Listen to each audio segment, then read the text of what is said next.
നിലത്തിരിക്കാൻ പറ്റാതെ വരിക, കയറ്റം കയറാൻ പറ്റാതെ വരിക. ഈ സ്റ്റേജിൽ അവസാനമായി നമ്മൾ വീൽ ചെയറിലേക്ക് പോകുന്ന ഒരവസ്ഥ. അപ്പോൾ ഇതൊക്കെയാണ് നമ്മളെ ലക്ഷണങ്ങൾ. കാൽമുട്ടിന് വരുന്ന തേയ്മാനം കാൽമുട്ടിൽ മാത്രമായിരിക്കില്ല, ബാക്കി സന്ധികളെയും ബാധിക്കും. പല രോഗങ്ങളും ഇപ്പം മുട്ടുവേദനയോട് അനുബന്ധിച്ച് കാണുന്നുണ്ട്. ഈ ഇങ്ങനെ ഒരു ഘട്ടം ചിട്ടയായി ഇത് ചെയ്യുന്നവർക്ക് ചിലപ്പോൾ നമുക്ക് മരുന്നുകൾ പോലും ഇല്ലാതെ കൊണ്ടുപോകാറുണ്ട്.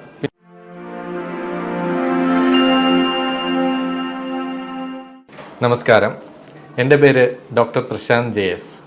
ഞാൻ കോഴിക്കോട് ഫാത്തിമ ഹോസ്പിറ്റലിലെ consultant trauma replacement and arthroscopy സർജനാണ്. ഞാൻ ഇന്നിവിടെ സംസാരിക്കാൻ പോകുന്ന വിഷയം മുട്ടുവേദനയും അതിൻ്റെ പരിഹാര മാർഗങ്ങളും. മുട്ടുവേദന നമ്മുടെ ശരീരത്തിലെ ഒരു വലിയ സന്ധിയാണ്. തുടയെല്ലും താഴത്തെ കാലിലെ എല്ലും ചേർന്നുണ്ടാവുന്ന ഒരു സന്ധി. അതിൻ്റെ മുന്നിലായി ഒരു ചിരട്ടയെല്ലും കാണപ്പെടുന്നു. തുടയെല്ലിനും നമ്മുടെ താഴെയുള്ള കാലിലെ എല്ലിനും ഇടയ്ക്ക് ഒരു തരുണാസ്ഥിയുണ്ട്. അതിനെ നമ്മൾ കാർട്ടിലേജ് എന്ന് പറയും. ഇത് എല്ലാം കൂടെ ചേർന്നതാണ് മുട്ട്, അതായത് കാൽമുട്ട്. അപ്പോൾ എന്താണ് മുട്ട് തേയ്മാനം? മുട്ട് തേയ്മാനം എന്ന് വെച്ചാൽ നമ്മുടെ ഈ തുടയെല്ലിലും കാലിന് ഇടയിലുള്ള തരുണാസ്ഥി തേഞ്ഞു പോകുന്നതിനാണ് സാധാരണ നമ്മൾ മുട്ട് തേയ്മാനം എന്ന് പറയുന്നത്. ഇതിൻ്റെ പ്രധാന കാരണങ്ങൾ ഏറ്റവും കൂടുതലായി കാണുന്നത് നമ്മളൊരു 10 പേരിൽ 3 പേർക്ക് സാധാരണ 50 വയസ്സ് കഴിഞ്ഞാൽ മുട്ട് തേയ്മാനം കാണാറുണ്ട്. അപ്പോൾ പ്രായമാണ് മുട്ട് തേയ്മാനത്തിൻ്റെ ഏറ്റവും വലിയ കാരണം. 2, ചെറുപ്പകാലത്തൊക്കെ ഉണ്ടാകുന്ന പരിക്കുകൾ. അതിൽ നമ്മുടെ കാർട്ടിലേജ് അല്ലെങ്കിൽ തരുണാസ്ഥിയിലോ മുട്ടിനകത്തുള്ള ലിഗമെൻറ്റുകൾക്കോ മുട്ടിലെ വാഷറായ മെനിസ്കസിനോ ഉണ്ടാകുന്ന പരിക്കുകൾ അവസാനം മുട്ട് തേയ്മാനത്തിന് കാരണമാകാം. പിന്നെ ഒന്ന് ഇൻഫെക്ഷൻ. നമുക്ക് മുട്ടിൽ എന്തെങ്കിലും അണുബാധ ഉണ്ടായിക്കഴിഞ്ഞാൽ അത് കാലക്രമേണ അണുബാധ പോയാലും നമ്മുടെ തരുണാസ്ഥി ദ്രവിച്ചു പോവുകയും അത് തേയ്മാനത്തിലോട്ട് മാറുകയും ചെയ്യുന്നു. പിന്നെയുള്ളത് വാതരോഗങ്ങൾ നമ്മൾ സാധാരണ ആമവാദം, സന്ധിവാദം, പിന്നെ യൂറിക് ആസിഡ് അങ്ങനെയുള്ള അല്ലെങ്കിൽ ചിലപ്പോൾ ഉണ്ടാകുന്ന പനി, ചിക്കൻ ഗുനിയ അങ്ങനെ പോലുള്ള വാദങ്ങൾ അവസാനം മുട്ട് തേയ്മാനത്തിലേക്ക് മാറും. ഇങ്ങനെ 3-4 കാരണങ്ങളാണ് മുട്ട് തേയ്മാനം ഉണ്ടാക്കുന്നത്. ഇനി എന്തൊക്കെയാണ് മുട്ട് തേയ്മാനത്തിൻ്റെ ലക്ഷണങ്ങൾ? സാധാരണ എൻ്റെ OPയിൽ വരുന്ന രോഗികൾ ഞാൻ 3ആയിട്ട് തിരിക്കാറുണ്ട്. ഒന്ന്, അതായത് തുടക്കത്തിലുള്ള തേയ്മാനങ്ങൾ. സാധാരണ ഒരു 40 വയസ്സ് 50 വയസ്സിനിടയിലാണ് തുടക്കത്തിലെ തേയ്മാനം കാണുന്നത്. രണ്ടാമത് കുറച്ച് ഒരു മിഡിൽ ഷേപ്പിലുള്ള, അതായത് മിഡിൽ സ്റ്റേജിലുള്ള തേയ്മാനം. മൂന്നാമത് സിവിയർ ആയിട്ടുള്ള തേയ്മാനം.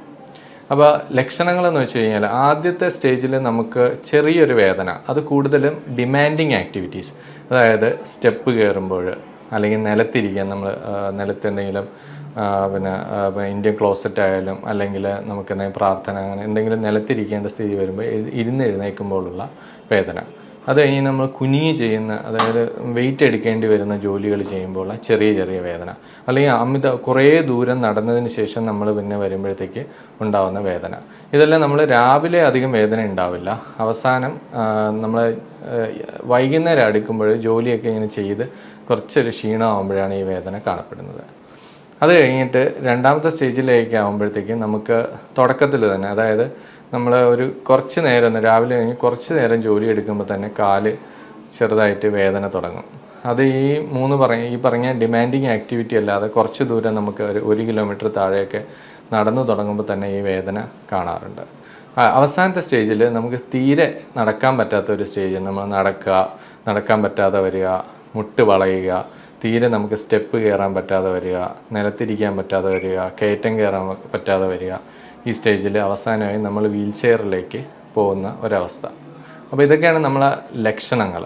പിന്നെ കൂടുതലും പേഷ്യൻസിന് നമ്മൾ ഒരു തേയ്മാനം, ഇപ്പോൾ കാൽമുട്ടിന് വരുന്ന തേയ്മാനം കാൽമുട്ടിൽ മാത്രമായിരിക്കില്ല, ബാക്കി സന്ധികളെയും ബാധിക്കും. ചില പേഷ്യൻസിന് നട്ടെല്ലിന് തേയ്മാനം ഉണ്ടായിട്ട് നമുക്ക് കാലിലോട്ട് അതിൻ്റെ തരിപ്പും വേദനയൊക്കെ വന്നു കഴിഞ്ഞാൽ അത് ഡിസ്ക് തേയ്മാനം.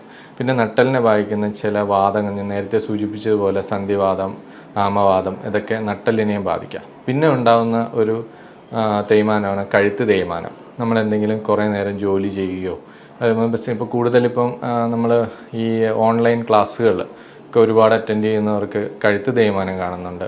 അതുപോലെ തന്നെ നമ്മൾ ഈ കമ്പ്യൂട്ടർ വർക്കൊക്കെ ചെയ്യുന്ന IT ഫീൽഡ്, ബാങ്ക് ജീവനക്കാർക്ക് ഒരുപാട് പേര് നമുക്ക് കഴുത്ത് വേദനയായിട്ടൊക്കെ വരുന്നുണ്ട്. പിന്നെ നമ്മൾ ഇടുപ്പ് വേദനയും നമ്മളിപ്പം കൂടുതൽ ഇപ്പോൾ ഈ കൊറോണയ്ക്ക് ശേഷം അല്ലെങ്കിൽ നമ്മളെ വാക്സിൻ അസോസിയേറ്റഡ് ആയിട്ട് ചെറിയ ജോയിൻറ്റ് ആർത്രാൾജി, അതായത് ജോയിൻറ്റിൽ ചെറിയ നീര് വേദന ഒക്കെ ഇപ്പോൾ കാണുന്നുണ്ട്. അതുപോലെ തന്നെ നമ്മളെ ഹിപ്പിൻ്റെ ബോണിലോട്ടുള്ള രക്തോട്ടം കുറഞ്ഞിട്ടുള്ള ഏവിയൻ, അതായത് വാസ്കുലർ നെക്രോസിസ് കാണുന്നുണ്ട്. അങ്ങനെ പല രോഗങ്ങളും ഇപ്പം മുട്ടുവേദനയോട് അനുബന്ധിച്ച് കാണുന്നുണ്ട്. പിന്നെ നമ്മൾ ശ്രദ്ധിക്കേണ്ട കാര്യം, ചില ആൾക്കാർക്ക് ഇടുപ്പല് വേദനയുടെ തുടക്കം മുട്ടിലായിരിക്കും. അങ്ങനെ ചില കേസുകൾ കാണുന്നുണ്ട്. പിന്നെ മുട്ടുവേദനയും അതേപോലെ തന്നെ ഡിസ്കിലെ വേദന രണ്ടും അസോസിയേറ്റ് ചെയ്തും കാണാറുണ്ട്. ഇത് നമ്മുടെ തുടയെല്ലാണ്. ഇതാണ് നമ്മുടെ കാലിലെ എല്ല്. കാലിൽ നമുക്ക് രണ്ട് അസ്ഥികളുണ്ട്. അത് ജോയിൻ്റ് ഉണ്ടാക്കുന്ന ഒരു അസ്ഥി ടിബിയ എന്ന് പറയും, തുടയെല്ല് ഫീമർ എന്ന് പറയും. പിന്നെ ഉള്ളത് ചിരട്ടയെല്ലാണ്, ചിരട്ടയെല്ല്. ഇത് മൂന്നും കൂടെ ചേർന്നിട്ടാണ് ജോയിൻ്റ് ഉണ്ടാകുന്നത്. അതിൽ ഒരു ക്യാപ്പ് പോലെ കാണപ്പെടുന്ന ഭാഗമാണ് തരുണാസ്ഥി. നമ്മളെ ചെവിയിലേക്ക് പോലുള്ള അസ്ഥി പോലെ ഒരു തരുണാസ്ഥി കാണപ്പെടുന്നുണ്ട്. അത് കഴിഞ്ഞിട്ട് കാണുന്ന ലിഗമെന്റ്, നമ്മൾ ഉള്ളിൽ സൂക്ഷിച്ച് നോക്കിയാൽ അറിയാം, ലിഗമെൻറ്റുകൾ കാണുന്നുണ്ട്, സൈഡിൽ ലിഗമെൻറ്റുകൾ കാണുന്നുണ്ട്. പിന്നെ കാണുന്ന വാഷർ. ഇത്രയാണ് നമ്മളൊരു സന്ധിയുടെ ഘടന എന്ന് പറയുന്നത്. അപ്പോൾ എന്താണ് തേയ്മാനം എന്ന് വെച്ച് കഴിഞ്ഞാൽ, ഈ തരുണാസ്ഥിയിൽ ചെറുതായിട്ട് തേയ്മാനം വന്ന് എല്ല് എക്സ്പോസ്ഡ് ആവും, അതായത് എല്ല് വെളിയിൽ വരും. എല്ല് വെളിയിൽ വന്നു കഴിഞ്ഞാൽ പതുക്കെ എന്ത് ചെയ്യുമെന്ന് വെച്ച് കഴിഞ്ഞാൽ ചെറിയ വേദന, നമ്മളിങ്ങനെ നടക്കുമ്പോഴും ഓടുമ്പോഴും ഒക്കെ, അല്ലെങ്കിൽ നമ്മൾ കൂടുതൽ ഡിമാൻഡിങ് ഞാൻ പറഞ്ഞ ആക്ടിവിറ്റീസിൽ ഇവിടെ ഒരങ്ങി വേദന വരും. പിന്നെ വേറൊരു ഇതിൻ്റെ കൂടെ അസോസിയേറ്റ് ചെയ്ത് കാര്യം, കാലിന് ഉള്ളിലുണ്ടാകുന്ന ഉളുക്കുകൾ. ചില ആൾക്ക് നമ്മൾ സ്റ്റക്കായി നിന്ന് പോയി അല്ലെങ്കിൽ ഉളുക്കി നിന്ന് പോയി എന്നൊക്കെ പറയും. അതെന്താ കാരണം എന്ന് വെച്ച് കഴിഞ്ഞാൽ ഉള്ളൊരു വാഷറുണ്ട്, മെനിസ്കസ്. അത് പൊട്ടുമ്പോൾ പെട്ടെന്ന് ചില പൊസിഷനിൽ വരുമ്പോഴത്തേക്ക് കാല് സ്റ്റക്കായി പോകാം. സെക്കൻഡ് സ്റ്റേജിലാണ് അത് അങ്ങനെ വരുന്നത്. പിന്നെയുള്ള തേർഡ് സ്റ്റേജിലാകുമ്പോഴത്തേക്ക് ഈ തരുണാസ്ഥി പൂർണ്ണമായും തേഞ്ഞു പോവുകയും അത് ഒരു വശത്തേക്ക് ചരിഞ്ഞ് കാല് വളയുന്ന ഒരവസ്ഥയിലേക്ക് മാറുകയും ചെയ്യുന്നുണ്ട്. അപ്പോൾ ഇതൊക്കെയാണ് നമുക്ക് മുട്ടിൻ്റെ ഘടന, അല്ലെങ്കിൽ എന്തൊക്കെ ലക്ഷണങ്ങളാണ് മുട്ടുവേദനയെ സംബന്ധിച്ച് വരുന്നത് എന്നൊക്കെ. ഇനി എങ്ങനെയാണ് നമ്മൾ ഒരു രോഗി നമ്മുടെ ഒ പിയിലേക്ക് മുട്ടുവേദനയായിട്ട് വന്നു കഴിഞ്ഞാൽ എങ്ങനെയാണ് നമ്മളവരെ ചികിത്സിക്കുന്നത്, എന്തൊക്കെയാണ് നമ്മൾ അവരെ പരിശോധിച്ച് നോക്കുന്നത്, എന്തൊക്കെ എക്സ്റേ എടുക്കേണ്ടതുണ്ട്, എന്തൊക്കെ ബ്ലഡ് എന്തിനാണ് പരിശോധിക്കേണ്ടത് എന്നൊക്കെ നമുക്ക് നോക്കാം. അപ്പോൾ ഒരു പേഷ്യൻ്റ് നമ്മൾ മുട്ടുവേദനയായിട്ട് വന്നു കഴിഞ്ഞാൽ ആദ്യം നമ്മൾ അവരുടെ ഹിസ്റ്ററി, നേരത്തെ ഞാൻ പറയും എന്തൊക്കെയാണ് മുട്ടുവേദനയിലേക്ക് നയിക്കുക. എല്ലാ മുട്ടുവേദനയും തേയ്മാനമാണെന്നല്ല, ചിലപ്പോൾ ചെറിയ നമ്മൾ ചെറിയ ക്യാൻസറുകൾ, നമ്മൾ എല്ലിനെ ബാധിക്കുന്ന ക്യാൻസറുകളും അല്ലെങ്കിൽ നമ്മുടെ സൈനോവിയത്തെ ബാധിക്കുന്ന സൈനോവിയൽ കോൺട്രോമാറ്റോസിസ് എന്ന് പറയുന്ന ചെറിയ പ്രശ്നങ്ങളൊക്കെ മുട്ടുവേദനയോടനുബന്ധിച്ച് വരാറുണ്ട്. അപ്പോൾ വരുന്ന പേഷ്യൻസിനെ നമ്മൾ ആദ്യം അവരുടെ കാരണങ്ങൾ ആരാഞ്ഞിട്ട്, എങ്ങനെയാണ് നിങ്ങൾ വീഴ്ചയുണ്ടോ അല്ലെങ്കിൽ നിങ്ങൾക്ക് വേറെ ഏതെങ്കിലും ജോയിൻ്റ് വാദത്തിൻ്റെ ലക്ഷണങ്ങളുണ്ടോ, എന്തൊക്കെ ചെയ്യുമ്പോഴാണ് വേദന നോക്കിയിട്ട് നമ്മൾ അവരെ ഒരു എക്സ്റേക്ക് വിധേയരാക്കാറുണ്ട്. എക്സ്റേ നോക്കുമ്പോൾ അതിൻ്റെ ഈ കാർട്ടിലേജിൻ്റെ തേയ്മാനം അനുസരിച്ച് അവരെ മൈൽഡ്, മോഡറേറ്റ്, സിവിയർ 3 ഗണത്തിൽ തിരിക്കാറുണ്ട്. പിന്നെ നമ്മൾ നോക്കുകയെന്ന് വെച്ച് കഴിഞ്ഞാൽ ഈ പറയുന്ന കണക്ക് ഈ വാദസംബന്ധമായ യൂറിക് ആസിഡ് അല്ലെങ്കിൽ ആമവാദത്തിൻ്റെ ടെസ്റ്റുകൾ, അല്ലെങ്കിൽ നമ്മൾ ചില തൈറോയിഡ്, അങ്ങനെയുള്ള കുറച്ച് ടെസ്റ്റുകളുണ്ട്, അതിന് വിധേയമാക്കും. എന്നിട്ട് അതിൻ്റെ മൂലകാരണം നമ്മൾ മനസ്സിലാക്കിയതിന് ശേഷം പേഷ്യൻറ്റിനെ അടുത്ത ട്രീറ്റ്മെൻറ്റിലേക്ക് പോകാറുണ്ട്. ചില പേഷ്യൻസിന് ഈ വാഷർ, അതായത് ഉള്ളിലുള്ള വാഷർ ഇവിടെ ഉളുക്കുന്ന സന്ദർഭങ്ങളിൽ ചിലപ്പോൾ നമ്മൾ MRIയും ചെയ്യേണ്ടി വരാറുണ്ട്. അല്ലെങ്കിൽ നമുക്ക് ചില കേസുകളിൽ നമുക്ക് എക്സ്റേയിൽ എല്ലാ ഫൈൻഡിങ്ങും കിട്ടില്ല. അപ്പോൾ ലിഗമെൻറ്റിനോ അല്ലെങ്കിൽ നമുക്ക് കാർട്ടിലേജ് അല്ല എന്തെങ്കിലും ഇഞ്ചുറി ഉണ്ടോ എന്നൊക്കെ നോക്കാൻ വേണ്ടിയിട്ട് MRIയും ചെയ്യേണ്ടി വരാറുണ്ട്. അപ്പം ആദ്യ തുടക്കത്തിലുള്ള തേയ്മാനം എപ്പോഴും നമുക്ക് സർജറിയോ അങ്ങനെ അതിൻ്റെ ഒന്നും ആവശ്യമില്ല.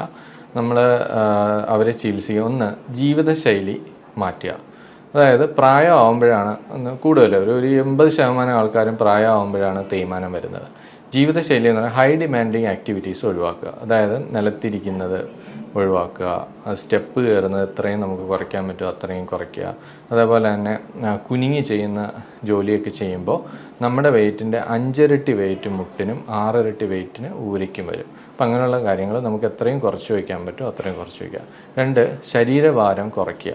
നമ്മളെന്തെങ്കിലും ചെറിയ എക്സസൈസുകളും പിന്നെ നമ്മുടെ ഡയറ്റ്, നമ്മൾ ഒരുപാട് ഓയിലി ആയിട്ടുള്ളതും അന്നജം അടങ്ങിയതും ഫാറ്റി ഫുഡൊക്കെ ഒഴിവാക്കി, ജങ്ക് ഫുഡൊക്കെ ഒഴിവാക്കി നമ്മൾ വെയിറ്റ് കുറച്ച് വയ്ക്കുക എന്നാണ് രണ്ടാമത്തെ കാര്യം. 3, മരുന്നുകൾ. നമ്മൾ ഈ മുട്ടുവേദന എപ്പോഴും ഇങ്ങനെ മഴ പോലെ വന്നു പോകുന്നത്. ആദ്യത്തെ തുടക്ക സ്റ്റേജിൽ കുറച്ച് നാൾ നമ്മൾ സ്ട്രെയിൻ ചെയ്യുമ്പോൾ വേദന ഉണ്ടാവും, റെസ്റ്റ് എടുക്കുമ്പോൾ കുറയും, പിന്നെയും സ്ട്രെയിൻ ചെയ്യുമ്പോൾ, അങ്ങനെ അതിൻ്റെ ഇൻ്റർവെൽ ഇങ്ങനെ കുറഞ്ഞു വന്നിട്ടാണ് നമ്മളതൊരു നിരന്തരമായ വേദനയായി മാറുന്നത്. അപ്പം ആ സമയത്ത് നമ്മൾ മരുന്നുകൾ ആവശ്യം, നമുക്ക് വേദന സംഹാരികൾ ഡോക്ടർ നിർദ്ദേശിക്കുന്ന പ്രകാരം കഴിക്കുക. ചിലപ്പോൾ യൂറിക് ആസിഡ് അങ്ങനെ വാദത്തിൻ്റെ മരുന്നുകളൊക്കെ കുറച്ച് കഴിക്കേണ്ടി വരും. പിന്നെ ഏറ്റവും പ്രധാനമായിട്ടുള്ള ഒരു കാര്യം എന്ന് പറഞ്ഞാൽ എക്സസൈസ് എന്ന് പറഞ്ഞു കഴിഞ്ഞാൽ നമ്മൾ സാധാരണയായ ഒരു ഇതെന്ന് വെച്ചാൽ നമ്മുടെ വെയിറ്റിൻ്റെ ഏകദേശം 60 മുതൽ 70% വെയിറ്റും എല്ലിൽ കൂടെയാണ് പോകുന്നത്. നമുക്കൊരു ശരീരഭാരത്തിൻ്റെ നമുക്കിപ്പോൾ സന്ധികളിലൂടെ താഴോട്ട് ഭൂമിയിലോട്ട് പോകുമ്പോൾ എല്ലിൽ കൂടെയാണ് പോകുന്നത്. ബാക്കിയുള്ള 30% വെയിറ്റ് ബിയറിങ്ങും മസിലുകളാണ് ചെയ്യുന്നത്. അപ്പോൾ നമ്മൾ എന്താ ചെയ്യുന്നത് വെച്ച് കഴിഞ്ഞാൽ മസിലുകൾ ബലപ്പെടുത്തുമ്പോൾ എല്ലിനിടയിലുള്ള പ്രഷർ കുറച്ചുകൊണ്ട് തേയ്മാനത്തിൻ്റെ വേദന കുറയ്ക്കുക എന്നുള്ളതാണ് അത് നമുക്ക് 2 രീതിയിൽ ചെയ്യാം. ഫിസിയോതെറാപ്പി എന്ന് പറഞ്ഞാൽ നമ്മൾ അവിടെ പോയിട്ട് ചൂടിൻ്റെയും അങ്ങനെയുള്ള അൾട്രാസൗണ്ട് തെറാപ്പി പോലുള്ള ചികിത്സകളുണ്ട്. അത് കഴിഞ്ഞ് ചുറ്റുമുള്ള കോർട്ടിസെപ്സ്, ഹാംസ്ട്രിങ് പോലുള്ള മസിലുകൾ ബലപ്പെടുത്താൻ വേണ്ടിയിട്ടുള്ള എക്സസൈസുകളും ചെയ്യുക.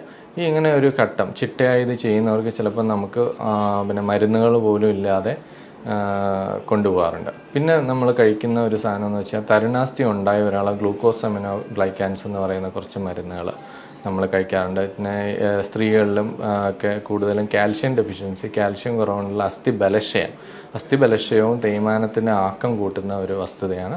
അപ്പോൾ കാൽഷ്യം ടാബ്ലറ്റുകളും നമ്മൾ ഡോക്ടറുടെ നിർദ്ദേശപ്രകാരം കഴിക്കേണ്ടി വരും. ഇനി നമുക്കിപ്പോൾ തേയ്മാനത്തിന് തീരെ നമുക്ക് നടക്കാൻ പറ്റാത്ത ഒരു അവസ്ഥ വരിക, അല്ലെങ്കിൽ കാൽമുട്ട് അമിതമായിട്ട് വളഞ്ഞു പോവുക, അല്ലെങ്കിൽ നമ്മൾ ഡെയിലി ആക്ടിവിറ്റീസ് നമുക്ക് നമ്മുടെ സ്വന്തം കാര്യങ്ങൾ ചെയ്യാനുള്ള ബുദ്ധിമുട്ട് കൂടി വരിക, അല്ലെങ്കിൽ നമുക്ക് പിന്നെ വേദന റെസ്റ്റ് എടുക്കുമ്പോൾ പോലും വേദന വരിക എന്നുള്ള അവസ്ഥയിൽ നമുക്ക് എന്ത് മരുന്ന് തന്നാലും അല്ലെങ്കിൽ നമ്മൾ എക്സസൈസുകളൊന്നും ചെയ്യാൻ പറ്റാത്ത ഒരവസ്ഥയിലേക്ക് മാറും. ആ സമയത്താണ് നമ്മൾ സർജറിയെക്കുറിച്ച് ആലോചിക്കുക. അപ്പം മുട്ടുമാറ്റിവയ്ക്കൽ ശസ്ത്രക്രിയ എന്ന് പറഞ്ഞാൽ നമുക്കിപ്പോൾ ഒരുപാട് പിന്നെ കിംവദന്തികളും അല്ലെങ്കിൽ ഒരുപാട് പേഷ്യൻസിനെ അയ്യോ മുട്ട് മുഴുവനായിട്ട് അങ്ങ് മുറിച്ച് കളയുമോ എന്നൊക്കെ ചില പേഷ്യൻസ് വന്ന് നമ്മുടെ അടുത്ത് ചോദിക്കാറുണ്ട്. അങ്ങനെയല്ല, തരുണാസ്ഥി ഈ ഭാഗമാണ് നമുക്ക് തേഞ്ഞു പോയതിന് ശേഷമാണ് ഈ എല്ലുകൾ ഉരസിയിട്ടാണ് വേദന ഉണ്ടാവുക. അപ്പോൾ നമുക്കിവിടെ ഒരു പ്രൊട്ടക്ഷനായിട്ടുള്ള ഒരു കവചം വെച്ച് കൊടുക്കും. അതാണ് മുട്ടുമാറ്റിവയ്ക്കൽ ശസ്ത്രക്രിയ എന്ന് പറയുന്നത്.